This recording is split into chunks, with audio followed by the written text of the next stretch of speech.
In our first episode, well, we talked about Comet, and how Comet was the first game in the collection, and the first one that we bought. Obviously, it was part of a trade from going from an arcade machine to a pinball machine, and we had that game for probably a little over a year, and that was really neat. One of the things that we learned about that were a couple things where we were working with a reseller. Coming to understand that maybe we had paid a little more than it was worth. Maybe uh, we had not had to worry about repairs. The game was not having any problems, and we had it for as we said over a year. But we had set the high scores on the machine. So all on a solid state machine of that era, there were four players that could play on the machine. So four-player screens, and it would show the top four high scores, and those four were ours. Um, to that point, we didn't have any separate high score screens. We weren't on any apps that were tracking your high scores on machines. I had started to play in pinball events externally, at pinball locations.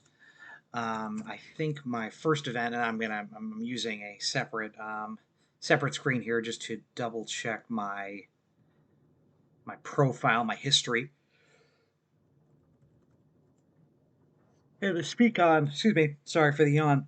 To speak a little bit on playing externally, I was playing at the very first. I was playing in 2016 at Pin Crossing, which was at the Railroad Street Bar and Grill in Linfield near Limerick, and doing the Selfie League.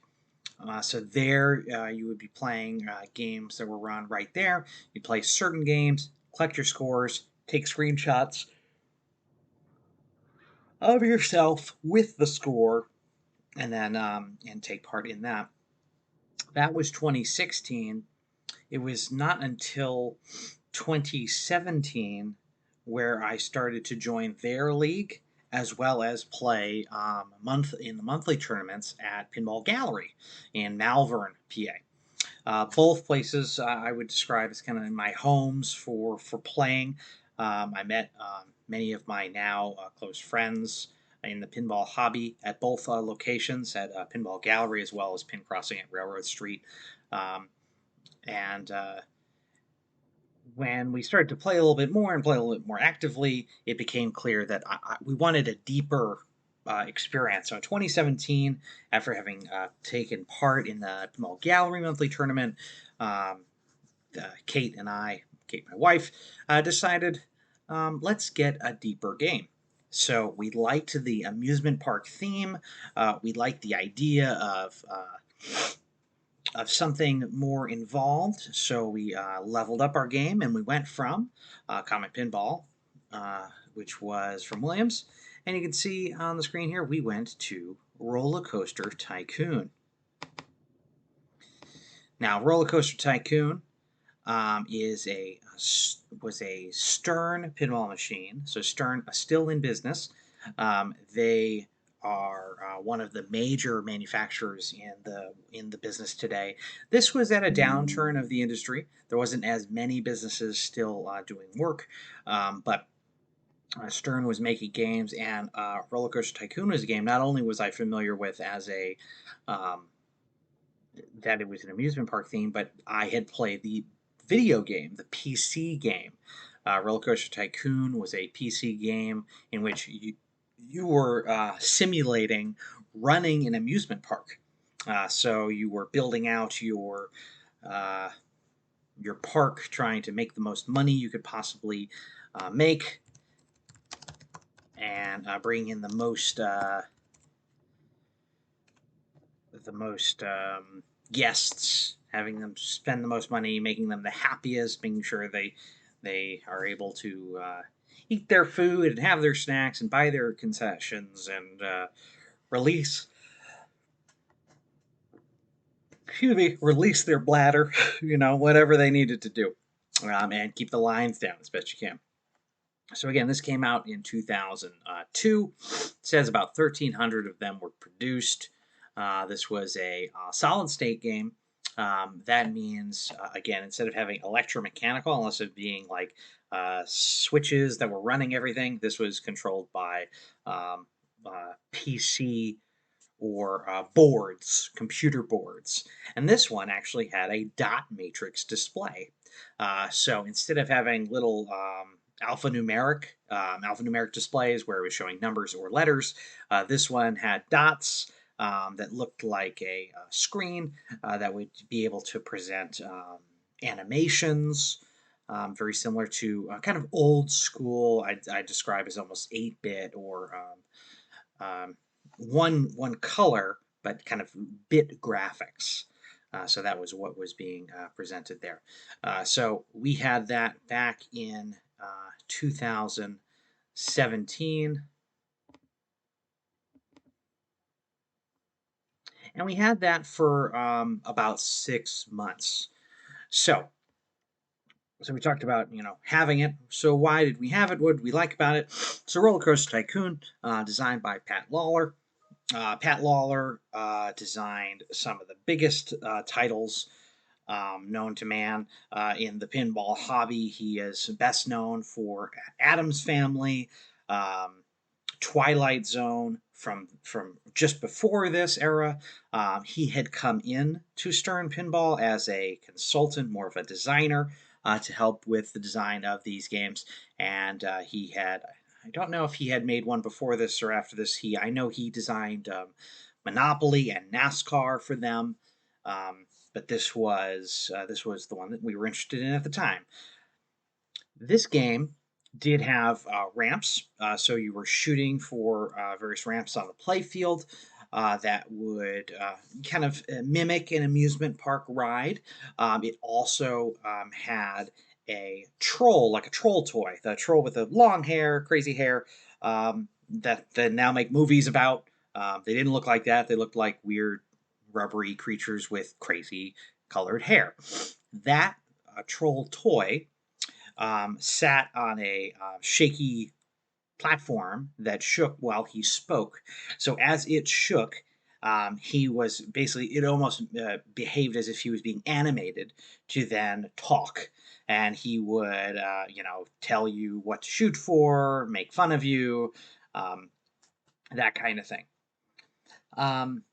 What was neat about Roller Coaster Tycoon was obviously the theme. It was a fun game, pretty easy to understand. The rules were approachable, and what we came to understand pretty early on was that if you could survive through the mode you had activated. So modes are basically you'll hit a scoop or kind of a pause in the game, and the game will then say you have a target. This target might be hit 3 ramps, hit the pop bumpers a bunch of times, hit a couple slingshots, hit the drop targets in order, hit all of the drop targets. Get as many points as you can in 30 seconds. All points are doubled. These targets, these goals, are just a strategy within the game. Usually inside of that moment in time, you're earning extra points for the specific things that the game is asking you to go for. And within those modes or within those targets, they add a level of focus, but also sometimes a level of complexity and difficulty. Because instead of just shooting for whatever you want, you're shooting for a very specific thing during a very specific period of time. Usually, modes are either you need to go do this specific thing, like hit this left ramp, and you cannot progress through and move on through this mode until you do that. And therefore, the difficulty is, well, if you cannot hit that ramp, you cannot move forward. or it is timed, so you have 30 seconds to do whatever it is it's asking you to do. Roller Coaster Tycoon, I believe all of the modes were in fact timed. So, if you were able to outlast the timing, meaning keep the ball alive during the mode, you could then activate the next mode and start the next mode. And you would progress through the story of the game, the story of the amusement park. And if you could activate all of the modes, you would get to the wizard mode. So the wizard mode is the boss. If we're thinking video games, it's the boss. It's the final level. And in a pinball machine, in some cases, these would be considered sort of victory laps. This is the final thing you do. In some cases, this was the boss. This is the last thing you do, and it might be very difficult to complete. It's sometimes incredibly difficult to even get to. The vast majority of players will never see it.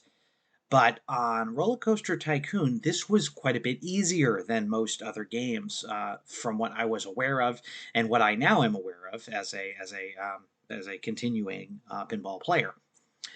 So I got to see the wizard mode of Roller Coaster Tycoon several times within the 6 months that we had the game. What occurred within the ownership of the game was, one, we beat it for the first time ever. We had a game that, on Comet, really you were just trying to get the million-point shot. So as soon as you got the million-point shot, you beat it. You did the biggest thing you could do in the game. So that was neat, but it wasn't necessarily like a wizard mode. There wasn't such a thing at that age of game. So by hitting the million shot, you'd done it. But there were more other things that you could do. There were more shots you could hit. You can get the multiplier on the playfield up to 20 times. You can light all the lights. You can finish all the things. It's time to meet the Muppets. On Roller Coaster Tycoon, when you did all of the modes and you did the wizard mode, the game would then just restart. You're starting back from the beginning, and you can keep playing. It doesn't turn off and say, game over, you can't play anymore. It's just saying, okay, great, you've progressed through the entirety of the code we built. Go do it again. And that was a little less interesting to me at that time. One, because it wasn't that difficult to make it to the end. And two, because you can kind of just wait out the modes, it didn't feel like you were incredibly successful. Secondly, the other big part of owning a game and owning a DMD, a dot matrix display game of this era, this was a bigger step technically. There were more things on the playfield happening, and also there were more things that seemed to be wrong with the game. So there came a time where we would turn it on, and the troll would just keep activating. He would just keep talking at us as if he was being activated for the game, even though we weren't doing anything. So I can't remember all the things he said, but it became quite aggravating to hear him talk at you, talk at you, talk at you while you're trying to figure out what's wrong. It would be as if you are being nagged, um, and that was pretty frustrating. So even though we did end up getting that fixed and getting that solved after having beaten it and after having kind of run into a couple technical issues on the game, we got a little concerned about what it was that we had in front of us. So we decided, you know what, I think this may be a game that we're going to move away from. Um, and so over time, it became something that we were looking to move. We were still working with the folks at Game Gallery now. They were formerly Lights Out Pinball at the time. They had a policy that you can kind of trade the game that you bought from them back in towards your next game. So it was very reasonable. They had a nice kind of trade-in function that allowed you to kind of stay um, within their business, which was nice for us, made it easier for us to uh, get another game But at the same time, the same things that were happening, we were also in the process of, we got to go to what was Pin Fest. It was a pinball specific convention for new pinball machines coming out, in the industry. I helped and took part in the Aerosmith launch party event at in Pinball Gallery in 2017. Aerosmith being a band that my mother grew up with. She was from the same area in Massachusetts that they were. She went to high school with some of the members of the band. So I got to see that game and see that release and see that announcement and that launch. And in the same sense, during PinFest, we got to see the reveal and get our hands on the newest Pat Lawler game being released at the time, which was Dialed In, which was another mode based game. This one a little bit more focused on the various catastrophes that could occur to a city.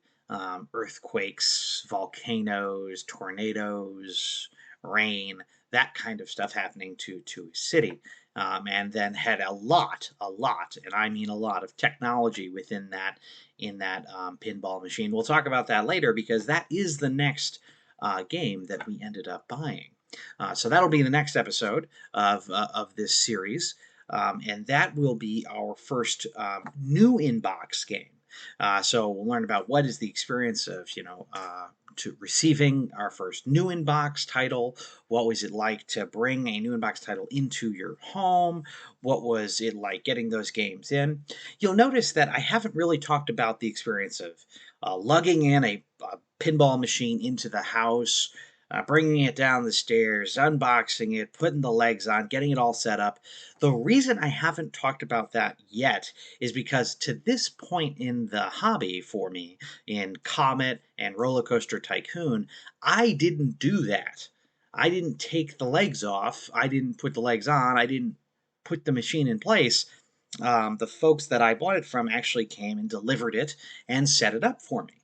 So I actually never had the experience yet at this point of having a game come to the home that I myself needed to put together and take care of. So there's a lot of interesting things to be had when you do purchase a brand new title and get a new inbox game.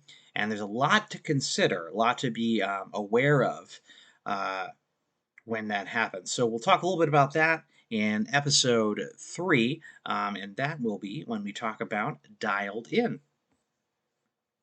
All right. Well, thank you for checking out this series. I hope you find it interesting, and we'll talk to you on the next one.